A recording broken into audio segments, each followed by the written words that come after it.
His gaze paused for an instant.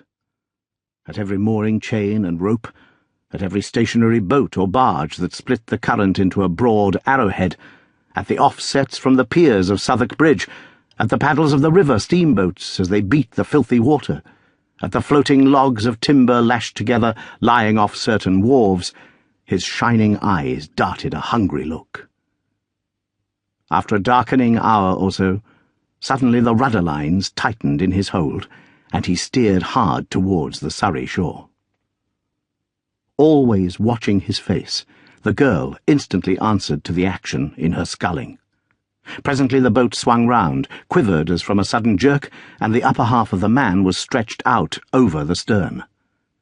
The girl pulled the hood of a cloak she wore over her head and over her face, and, looking backward so that the front folds of this hood were turned down the river, kept the boat in that direction going before the tide. Until now the boat had barely held her own, and had hovered about one spot. But now the banks changed swiftly, and the deepening shadows and the kindling lights of London Bridge were past, and the tiers of shipping lay on either hand. It was not until now that the upper half of the man came back into the boat. His arms were wet and dirty, and he washed them over the side. In his right hand he held something, and he washed that in the river too. It was money. He chinked it once, and he blew upon it once, and he spat upon it once. "For luck," he hoarsely said, before he put it in his pocket. "Lizzie?" The girl turned her face towards him with a start, and rowed in silence. Her face was very pale. He was a hook-nosed man, and with that and his bright eyes and his ruffled head, bore a certain likeness to a roused bird of prey. "Take that thing off your face." She put it back. "Here, and give me hold of the sculls. I'll take the rest of the spill." "No, no, father, no. I can't indeed, father. I cannot sit so near it." He was moving towards her to change places, but her terrified expostulation stopped him, and he resumed his seat. "What hurt can it do you?" None, but I cannot bear it." "It's my belief you hate the sight of the very river." I do not like it, father." "As if it wasn't your living, as if it wasn't meat and drink to you." At these latter words the girl shivered again, and for a moment paused in her rowing, seeming to turn deadly faint.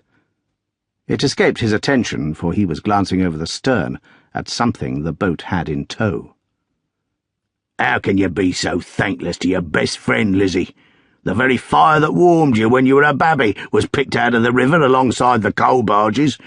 The very basket that you slept in, the tide washed ashore. The very rockers that I put it upon to make a cradle of it are cut out of a piece of wood that drifted from some ship or another." Lizzie took her right hand from the scull it held, and touched her lips with it, and for a moment held it out lovingly towards him. Then, without speaking, she resumed her rowing, as another boat, of similar appearance, though in rather better trim, came out from a dark place, and dropped softly alongside. "In luck again, Gaffer?" said a man with a squinting leer, who sculled her and who was alone. "I knowed you was in luck again by your wake as you come down."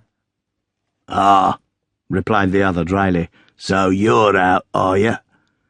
"Yes, pardner." There was now a tender yellow moonlight on the river, and the newcomer, keeping half his boat's length astern of the other boat, looked hard at its track. "I says to myself," he went on, "directly you hove in view, yonder's Gaffer, and in luck again. By George, if he ain't. Scull it is, pardner. Don't fret yourself, I didn't touch him." This was in answer to a quick, impatient movement on the part of Gaffer, the speaker at the same time unshipping his scull on that side, and laying his hand on the gunwale of Gaffer's boat, and holding to it. "He's had touches enough, not to want no more, as well as I make him out, Gaffer. Been a-knocking about with a pretty many tides, ain't he, pardner? Such is my out-o'-luck ways, you see."